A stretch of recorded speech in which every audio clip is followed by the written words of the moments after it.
我哋今日又睇詩篇嚇。嗱，詩篇一共有150篇。如果將佢細分嘅話呢，其實係可以分做5個部分，或者叫做分做5卷。咁俾大家估下，你覺得詩篇72篇係屬於第幾卷呢？咁如果好直觀咁樣去諗啊，150首嘅詩歌分做5卷，係嘛？小學生可能都識啦。平均除開，咁即係30篇為之1卷咁樣啦，係咪？咁如果咁樣計嘅話呢，詩篇72篇應該係屬於第3卷，係啦。答案就當然唔係咁簡單啦，佢係屬於第2卷。呢150首嘅詩歌呢，相信唔係隨機咁樣去排序嘅，而係有編修過嘅。所以呢5卷嘅長短呢，其實係唔均勻嘅。分別第一卷呢，就係第1至41篇，第2卷呢，就42篇至72篇。所以今日我哋睇嘅72篇呢，其實係屬於第2卷裏邊嘅最後1卷。去到第3卷呢，就係73到89，第4呢90到106，第5呢107去到150。咁究竟係乜嘢去決定呢幾篇嘅詩篇係屬於嗰卷裏邊嘅最後1篇呢？咁原來我哋翻查翻呢，喺呢幾篇嘅詩篇裏邊呢，佢作為最後1首嘅詩歌呢，佢哋係有一個重複喺度嘅。呢個重複呢，就成為咗一個記號咁樣啦。嗱，我哋可以一齊睇下啲字體，可能細隻啲，我讀出嚟俾你睇都得㗎啦。41篇13節呢係咁樣講啊：耶和華以色列嘅神係應當稱頌嘅，從亙古到永遠。阿門，阿門。去到89篇52節，你睇下會唔會有啲重複咯？耶和華係應當稱頌嘅，直到永遠。阿門，阿門。咁去到第4卷嘅最後106篇嘅48節，又係咁樣喎。耶和華以色列嘅神係應當稱頌嘅，從亙古到永遠。願眾民說阿門。佢哋好相似，但係相似裏邊又有少少唔相似。同埋仲有今日嘅經文，剛才主席都帶領我哋讀咗幾次㗎啦，就係18、19節嚇。獨行其事嘅係耶和華以色列嘅神，係應當稱頌嘅，佢榮耀嘅名也當稱頌，直到永遠。願佢嘅榮耀充滿全地。阿門，阿門。我哋今日咧就唔會睇晒成篇嘅72篇，我哋就會睇頭7節同埋18、19節。我哋喺進入經文之前呢，再次低頭祈禱。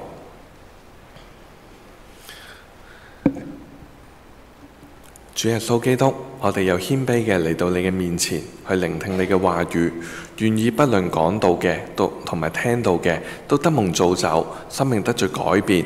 禱告奉主耶穌基督之名，阿門。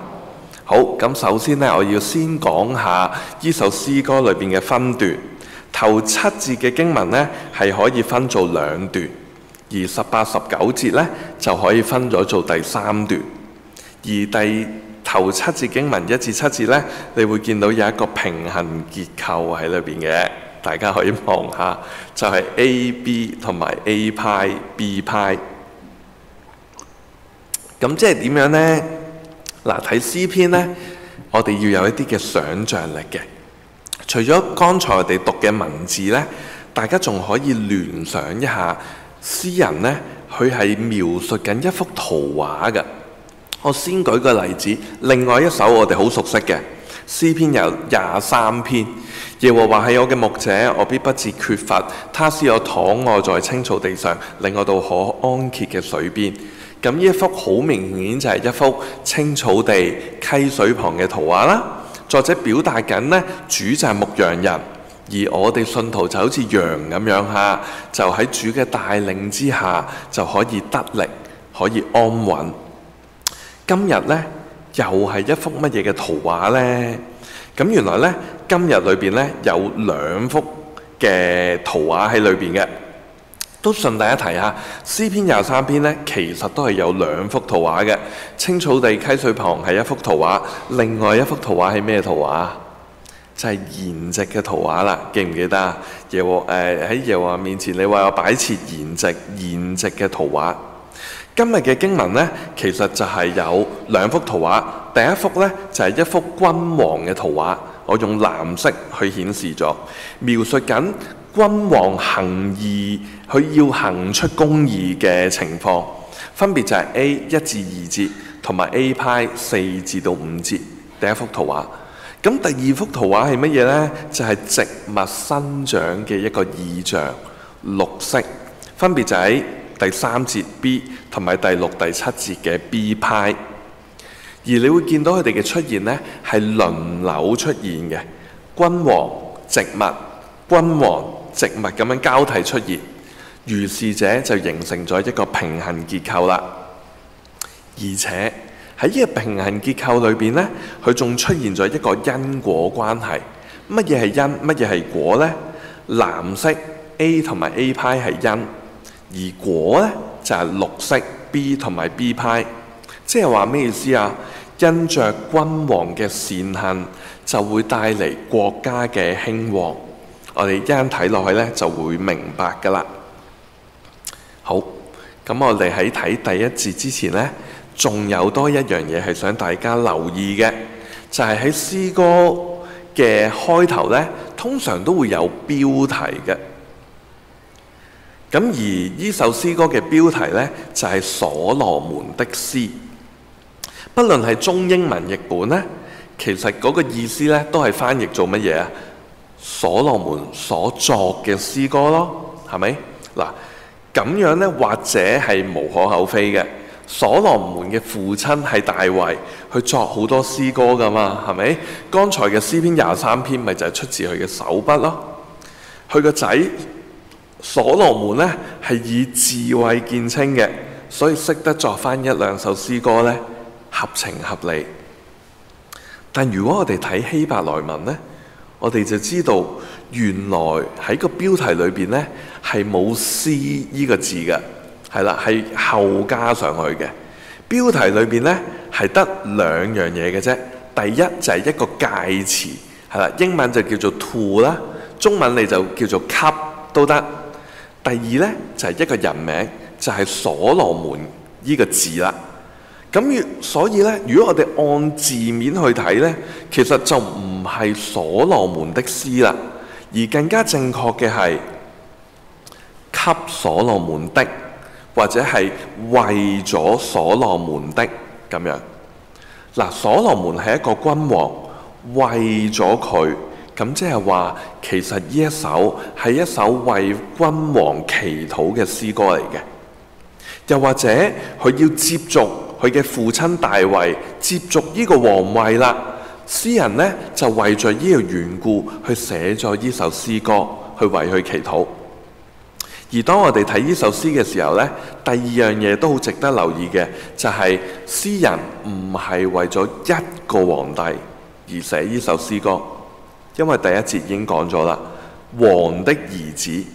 即係話詩人去着眼嘅係整個皇室嘅制度，而且我認為係好重要嘅一點就係詩嘅內容唔係一味對君王去歌功頌德，即係好似即係托大腳咁樣，反而係祈求神去賜俾君王一啲必須具備嘅治國條件，好讓佢能夠好好咁樣去治理呢個國家。所以正係因為呢個原因呢，喺第1節開始，詩人嘅重點呢，就唔係擺喺任何一位君王上邊，而係放喺神佢自己嗰度。神啊，求你點樣點樣。其實今日嘅社會呢，我發覺我哋都好中意將啲人神化咗佢嘅。有啲人唱歌唱得好聽，我哋會點樣形容佢啊？一啲才貌出眾嘅女性，係啦，又封為女神，又或者而家簡單啲啦，會喺一個明星嘅名後邊直接加個神字就得㗎啦。係記唔記得邊個啊？係啦，上年套戲呢，咩票房冠軍嗰個男主角。不過喺度呢，作者開門見山啊，去求神啊，將兩樣對於君王好重要嘅元素賜給他，俾佢啊。呢兩樣係乜嘢啊？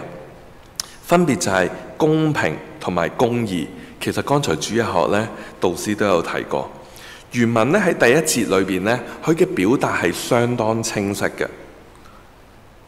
神啊，你的公平給王，求你賜予；你的公義給王的兒子。嗱，你會見到啊，和合本判斷嘅權柄咧，其實就即係等於你的公平，藍色嗰度，或者新譯本翻譯做你的公正，而公義咧紅色。原文就係你的公義，藍色同埋紅色喺意義上邊係平衡嘅。不過和合本喺度呢，卻係冇將代名詞你的翻譯咗出嚟。我諗我哋各人呢，對公義righteousness 都可以有唔同嘅演繹嘅。同一件事情，大家睇法唔同，對公義嘅理解係可以好唔同嘅。今日嘅社會竟然連一塊綠色嘅布都可以引嚟好大嘅爭議。有人就會話佢係符合安全標準嘅，但有人又會話佢係唔符合安全標準。而且我哋亦都要問一個問題：乜嘢叫做標準啊？究竟係地方標準、國家標準，定係外國標準？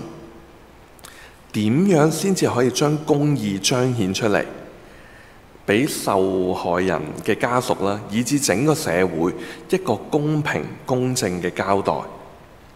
詩人喺度重複咁樣祈求神嘅公平同埋神嘅公義。咁樣講，似乎好似講到坊間呢，好似有好多唔同嘅公平公義標準咁樣嚇。即係好似我哋澳門其中一個好代表性嘅食物就係葡撻咁樣。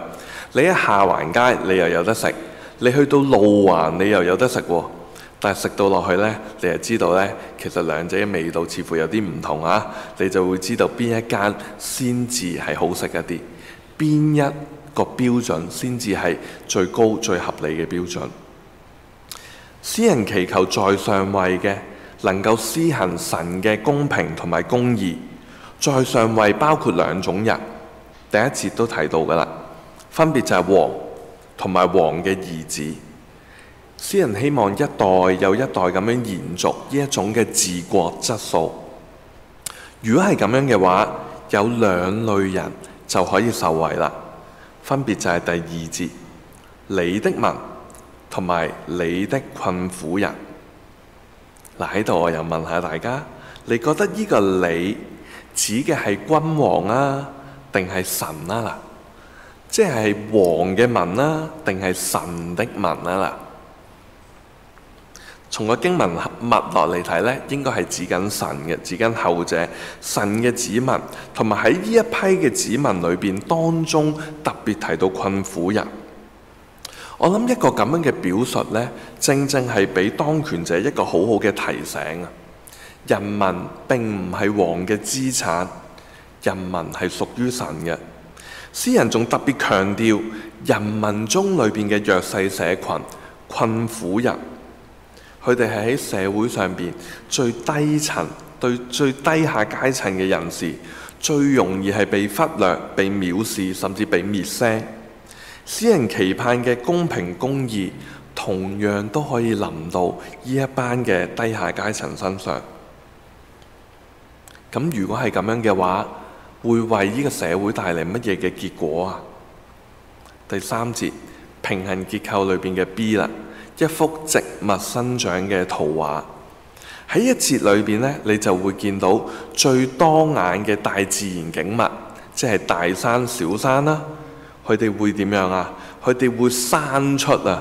係啦，和合本用得響呢個字呢，其實原文呢就係一個植物生出嘅一個用字嚟嘅。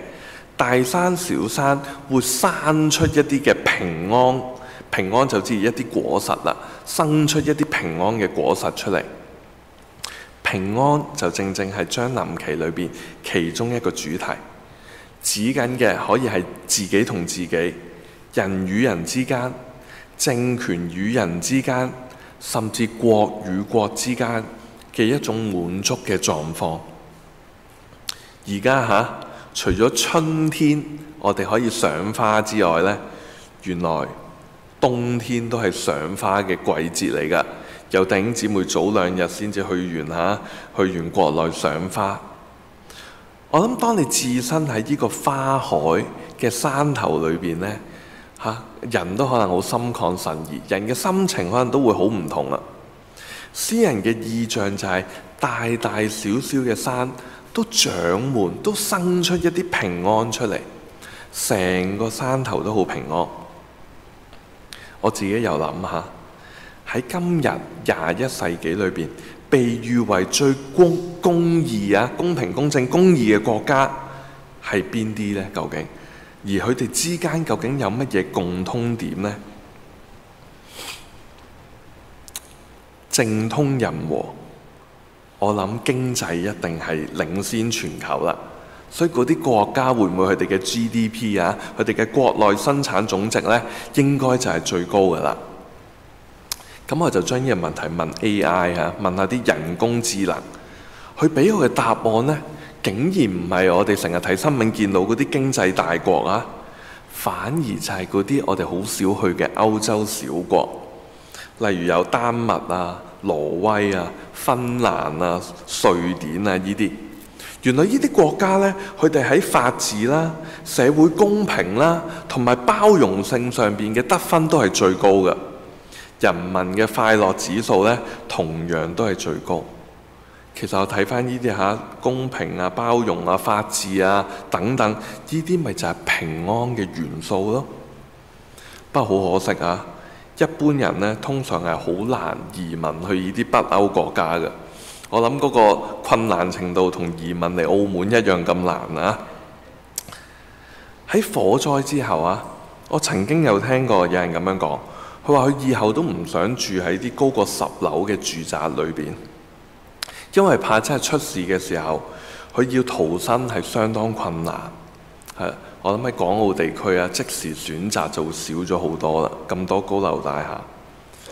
但我又細心諗，其實呢個唔係樓宇嘅高度出咗問題弟兄姊妹。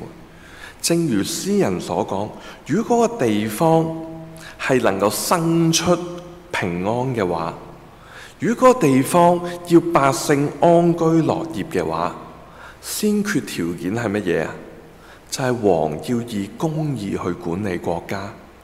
其實呢啲都係一啲老生常談嘅道理幾千年前詩人已經咁樣講，今日我哋都係咁樣認為。如一個地方係滿布公平嘅話，試問仲有邊個仲捨得搬嚟呢個地方呢？好，我哋嚟到經文嘅第2部分去到平衡結構嘅另外一邊啦，就係A 派4至到5節同埋6到7節。你會見到呢，其實佢哋個格局呢，同第一部分比較相似嘅。首先 A 派去第4、第5節都係提到君王。君王呢係需要對待或者係對付有3類人嘅，比起1至2節嘅對象仲要多。分別就係我紅色咗民中嘅困苦人，呢個係 A 裏邊都有提過群乏之輩同埋那欺壓人的人啦。面對住困苦人同埋貧乏者，王要做嘅就係2個動詞。第一就係伸冤同埋拯救，即係話對弱勢社群伸出援手。咁呢個同第一部分差唔多啫。但係今次呢，佢提到第3類人，就係那欺壓人嘅人。王要做嘅就係乜嘢？就係另外一個動詞，就係要壓碎佢哋，或者新譯本所用嘅字就係粉碎佢哋，粉碎呢一班嘅欺壓者。我又睇翻壓碎呢個字呢，其實喺另一首詩篇89篇第10節都有出現。不過當時佢又用咗另外一個字，就用打碎呢一個字。當神要毀滅呢個海怪拉哈伯呢個海怪嘅時候，神呢就係用咗一個咁重嘅字眼，就係要用打碎呢個字，表達嗰種對欺凌者零容忍嘅態度。嚟到呢度呢，我又諗起呢基督教喺其他宗派裏邊呢，有一段祝福嘅禱文嘅，其中裏邊嘅一句係咁樣講，佢就話鼓勵灰心者，扶持軟弱者，援助困苦者。我諗呢個內容呢，其實係好和應今日經文施行公義嘅行為同埋對象。不過如果我哋讀到第4節嘅時候呢，剛才提到嘅灰心者、軟弱者、困苦者，似乎唔夠。除咗我哋要呵護佢哋之外，我哋仲要對施暴者作出懲處，兩邊都要做，咁樣先至會構成一幅公義嘅完整圖畫，咁樣嘅公義先至係整全嘅。去到呢度又有一點呢，我覺得係值得反思一下嘅。有一個假設性問題如果而家有2個候選人，佢哋呢就競逐總統嘅寶座，咁佢哋呢就喺電視節目上面進行一個辯論啦。咁有個主持人啦，主持人就會問佢哋問題：請問你哋嘅參選政綱係乜嘢啊？咁呢個似乎都係一個必然會問嘅問題啦。咁於是者呢，右邊個位呢就率先搶答，咁我哋就稱呼佢做甲啦。佢就話呢，如果當選嘅話，我就會承諾喺我嘅任期裏邊去創造幾多嘅就業，去啟動幾多嘅基建，經濟增長呢就%幾多幾多。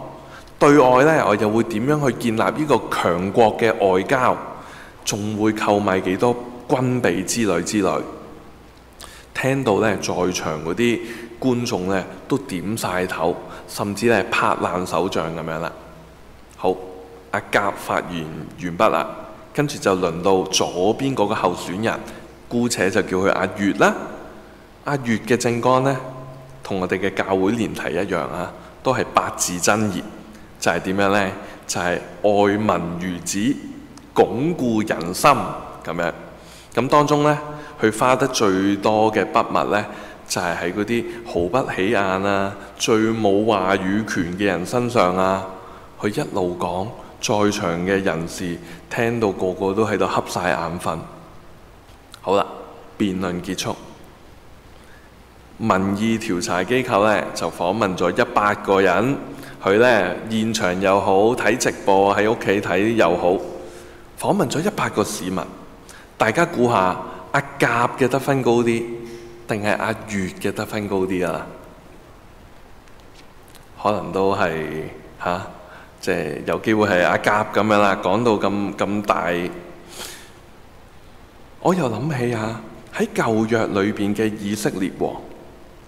當你睇列王紀，當你睇歷代志嘅時候，成日會出現一句説話嘅，就係阿某某某君行耶和華眼中看為正或者係惡嘅事。咁喺度我舉其中一個君主嘅例子，佢就係咧北國嘅耶羅波安2世。咁講得2世就有1世啦。咁樣喺佢在位期間呢，佢有好多政績嘅喎。佢例如係乜嘢呢？佢收復咗國家一大片失地佢哋嘅版圖呢係幾乎恢復到所羅門時期嗰個興旺嘅情況嘅。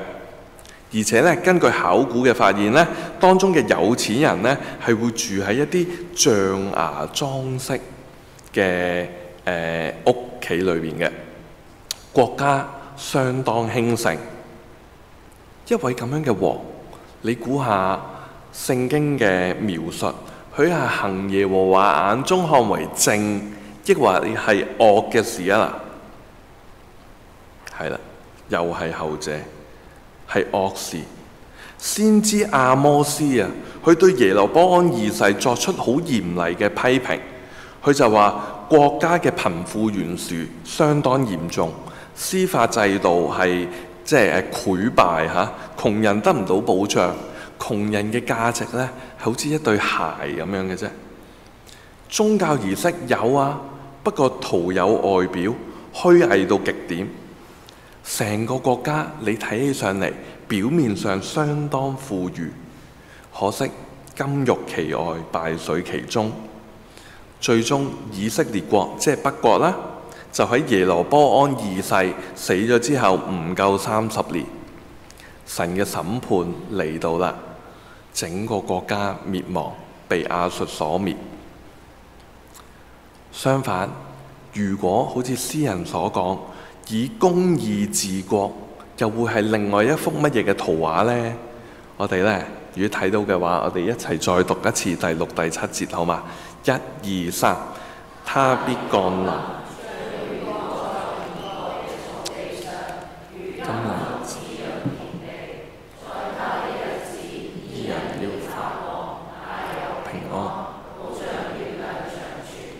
王喺度呢，要化身成為雨水啊！充足嘅雨量就可以為田地呢帶嚟一個理想嘅生長環境啦。結果就係有2樣嘢可以發芽生長嘅。你當又好似擬人法咁樣啦，個圖像分別就係義人同埋平安。其實呢幅圖畫呢，同第3節嗰幅圖畫差唔多啊。